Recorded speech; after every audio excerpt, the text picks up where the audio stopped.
Ito mga idol, tignan nyo, oh. Nag-violet yung paa dahil nagpulupot yung malunggay, yung sanga ng malunggay sa kanyang paa mga idol. Ayan, buti na lang nakita ko. Pag ito mga idol, malapit nang maputol yan, kaya emergency to. Kaya kukunin ko muna mga idol Wait lang, puputulin ko yan. Ito mga idol, gamit natin yung nipper. Putulin natin.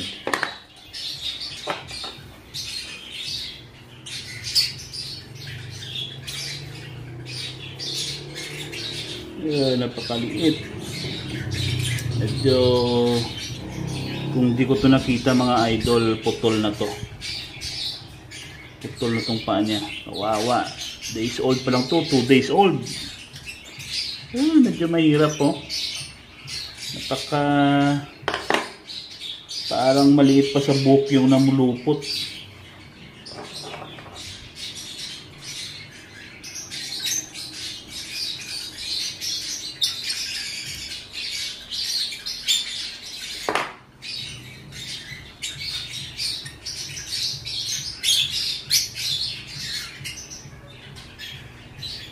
Yan, makisama ka para matanggal natin yung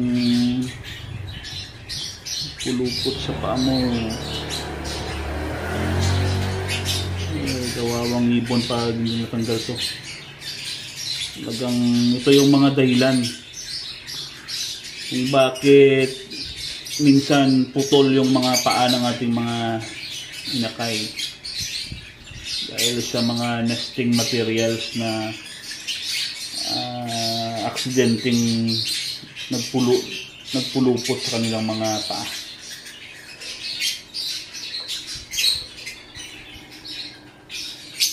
Kaya dapat na importante na dapat tayo ay nag-check sa ating mga inakay every other day para ma-monitor natin. At kung may mga emergency cases na gaya nito, ay masolusyonan agad natin. Wait ka lang Medyo mahirap tanggalin mga idol. Medyo nang lalabo yung mga mata ko dito. Okay. Maliit pa sa sa buhok.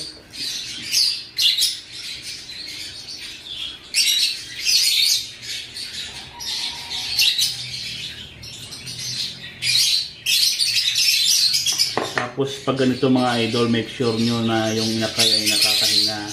Baka kasi nasasakal sa nyo, kakaisip nyo sa kanya.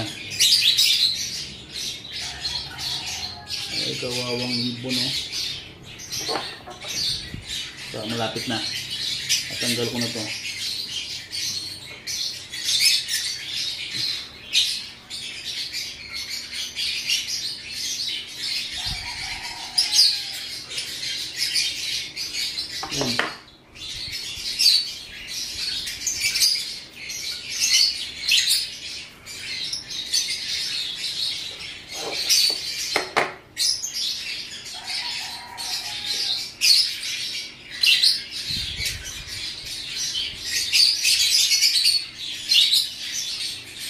Ayan mga idol, natanggal ko na pero hindi pa totally, meron pang maliit na nakapulupot doon kaya kukunin ko pa yan.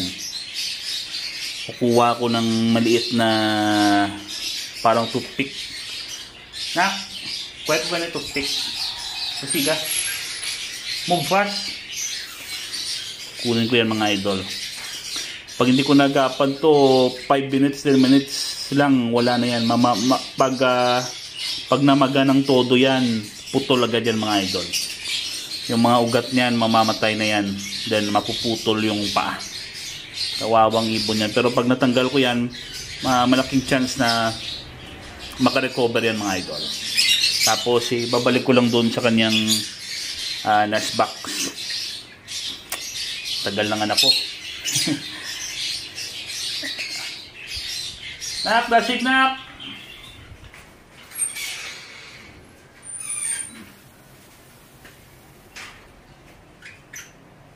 Ito medyo pa to puputulin ko para maging manipis tong toothpick, tapos Tapos i-ano ko na lang. Wait mga idol Mga idol, napakanipis oh. Yan, ewan ko kung makikita sa camera. Pero ito, tignan nyo sa paa. Yan oh, napakanipis mga idol. Bumaon sa paa. Yan oh. Buti na lang kaya pa ng mata ko nito. Napakanipis mga idol. Yan, natanggal ko. Yan oh. Yan. Yan. Pumulupot sa ano. Yan sa daliri ko ito. Yan. Muntik nang mahulog yung inakay. Buti na lang nasalo ko. Ito yung mga idol yung pumulupot oh. Yan. Napakaliit mga idol oh. Maliit pa yan sa buhok yun. Lumipad. Ay, salamat. Buti na lang natanggal mga idol. Yan, ayok na mag-recover tong paa niya. O, tignan nyo yung kaliwang paa. Yan yung normal na paa mga idol. Yung sa kabila, oh. Nagkulay parang dugo na yan mga idol, oh. Violet yung kanyang paa. Yung dugo. Nag-stuck dito. Yan. Mga mamaya-maya lang konti pag hindi yun nakuha. Tawag dito. Lalaki to. Lolobo to mga idol. Tapos pagkalobo niyan, mamamatay yung mga ugat. Dandahan na mapuputol yan. Tapos yun. Putol yung paa. Yan yung mga rason kung bakit napuputulan ng mga paa, ng pakpak, yung mga ibon.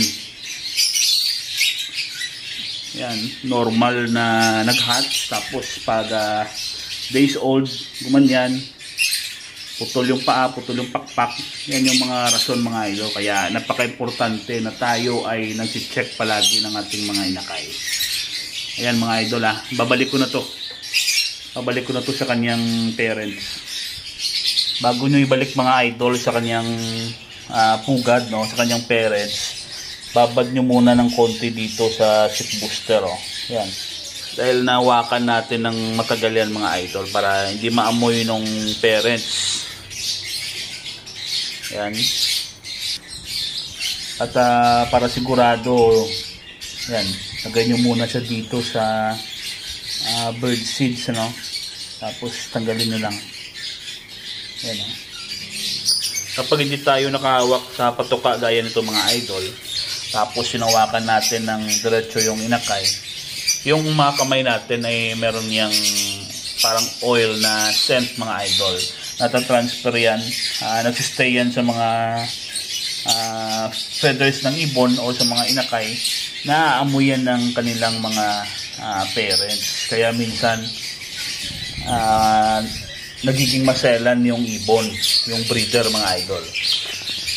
And pag ganitong emergency case, ganito gawin nyo, ganyan yung gagawin nyo mga idol. Pagkatapos ng ginawa nating emergency, bago nyo ibalik ay babad nyo muna sa patuka yung inakay bago nyo ibalik. Yan mga idol babalik ko na. Yun, yan yung kasama niya sa loob mga idol. Babalik na natin tong inakay. Yan. Nandiyan na sa loob mga idol. I hope na makarecover itong ating inakay. Sayang pa naman kapag naputol yung paa mga idol. Tignan nyo. Red eyes yan. Okay. Pagaling ka. Pagaling ka dyan Okay. Bye bye.